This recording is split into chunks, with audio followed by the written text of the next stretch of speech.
Psychoanalysis, a meeting with the unconscious. What is it, and why does it still matter?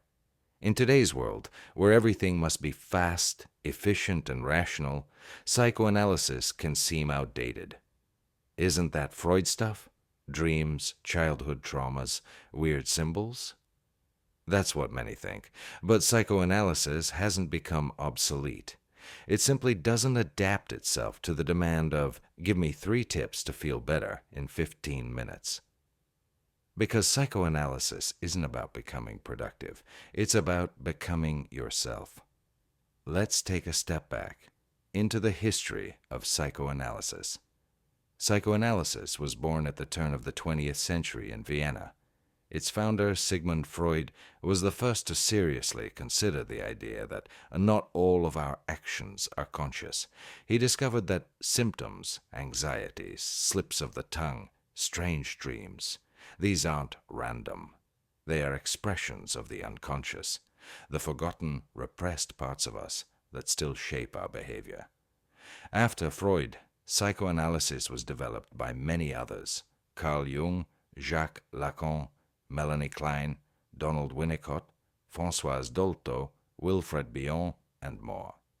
Each added depth to what we now call analytic psychotherapy. What is psychoanalysis in simple terms? Psychoanalysis is a deep exploration of the self, where the question isn't, what's wrong with me, but why am I the way I am? It's a journey inward that helps you gradually understand how your mind defends you from pain through repression, denial, dissociation, etc. How early life experiences, especially childhood, shape how you love, fear, attach, and react. How you unconsciously repeat the same patterns. In relationships, self-sabotage, anxiety. How symptoms are not signs of being broken, but rather messages from parts of you that have no other voice. Psychoanalysis won't give you quick fixes or trendy advice, but it will help you hear your own inner voice, the one buried under years of noise, trauma, and shoulds. What happens in psychoanalysis? Consistency and stability. Sessions happen several times a week, not for intensity, but to build a safe holding space. The psyche needs consistency to open up. Free association. You speak freely, even if it feels random, weird, or off-topic. That's the key to the unconscious. Silence and listening. Your analyst won't give advice or judge. They listen, reflect, and help you hear what you usually don't. Transference. You may start to feel things toward your analyst.